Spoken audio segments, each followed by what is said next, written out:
Assalamualaikum warahmatullahi wabarakatuh. Kami dari kelompok 4. Nama saya Ninda Ayu Aisyah Dewi, NIM 126-205-202091. Halo, saya Umi Nadiro. Perkenalkan, nama saya Zulf Nurfiana, nomor absen 42. Di sini saya akan menjelaskan tentang teori belajar menurut ajaran Islam. Dalam pandangan Islam, belajar memiliki arti yang sangat penting, hingga hampir setiap manusia tak pernah lepas dari aktivitas belajar. Keunggulan suatu umat manusia atau bangsa juga akan tergantung kepada seberapa banyak mereka menggunakan rasio anugerah Tuhan untuk belajar dan memahami ayat-ayat Allah Subhanahu wa Ta'ala. Hingga dalam Al-Quran dinyatakan Tuhan akan mengangkat derajat orang-orang yang berilmu ke derajat yang lebih luhur. Rasulullah Shallallahu Alaihi Wasallam juga bersabda, mencari ilmu atau belajar wajib hukumnya bagi setiap orang Islam.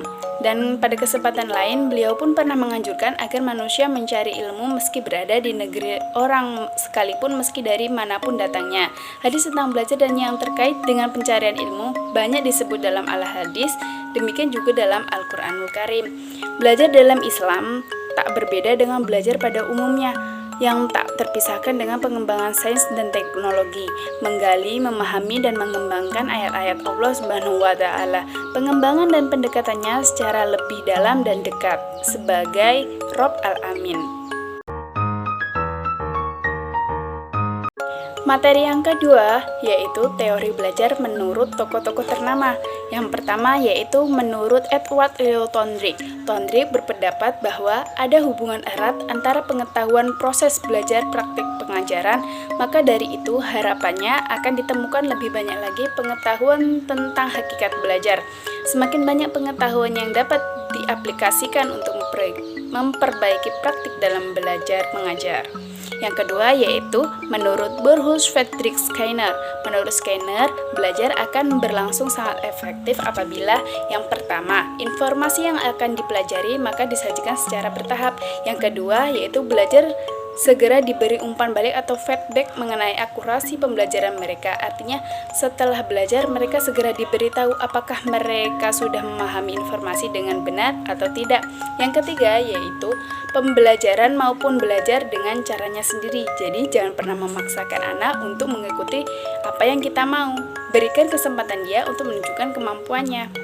Baik, tokoh yang ketiga yakni Clark Leonard Hall. Clark Leonard Hall lahir pada tahun 1884 Masehi. Hall meraih gelar PhD dari University of Wisconsin pada tahun 1918. Tempat dia mengajar dari tahun 1916 sampai tahun 1929. Pada tahun 1929 dia pindah ke Yale dan tetap di sana sampai tutup usia pada tahun 1952. Clark Hall termasuk tokoh aliran behaviorisme. Yang keempat, Ivan Petrovich Pavlov. Tujuan pembelajaran dibagi dalam bagian kecil yang ditandai dengan pencapaian suatu keterampilan tertentu. Pembelajaran berorientasi pada hasil yang dapat diukur dan diamati. Yang kelima, Edwin Ray Guthrie. Guthrie mengatakan bahwa penting bagi siswa untuk dibimbing dalam melakukan apa yang akan dipelajari. Siswa tidak belajar apa-apa yang ada di dalam buku. Yang keenam, William K. Estes.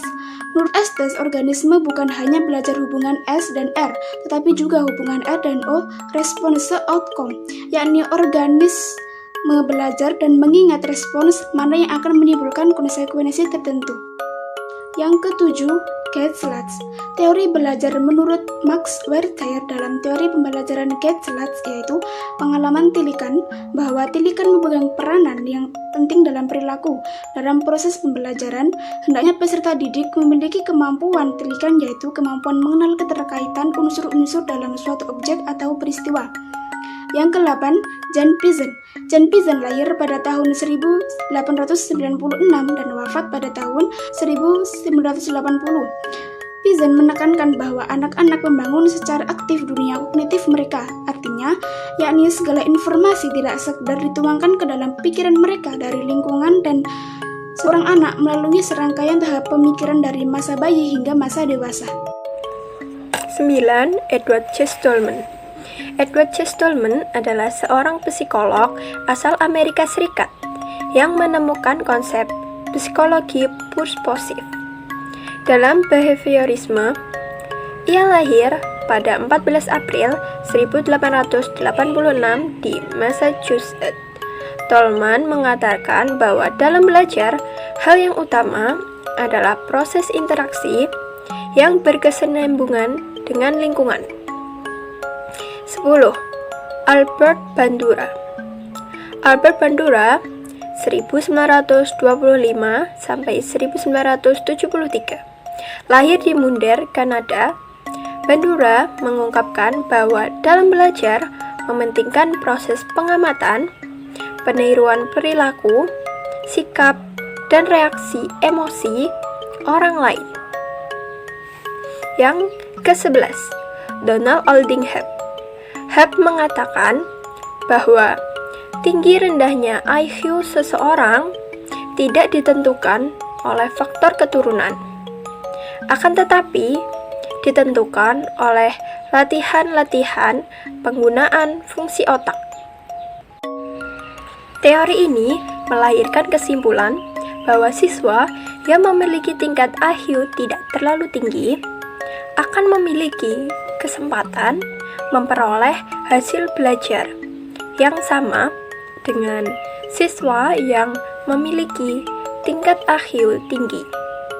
Tentu saja, hal tersebut melalui latihan yang terus-menerus secara serius.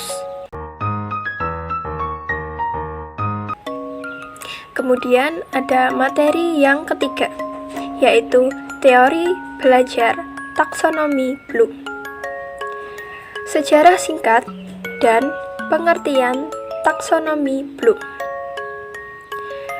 Benjamin S. Bloom pada tahun 1949 mengajukan idenya mengenai pembagian atau taksonomi kognitif untuk mempermudah proses penyusunan bank soal sehingga memiliki tujuan pembelajaran yang sama.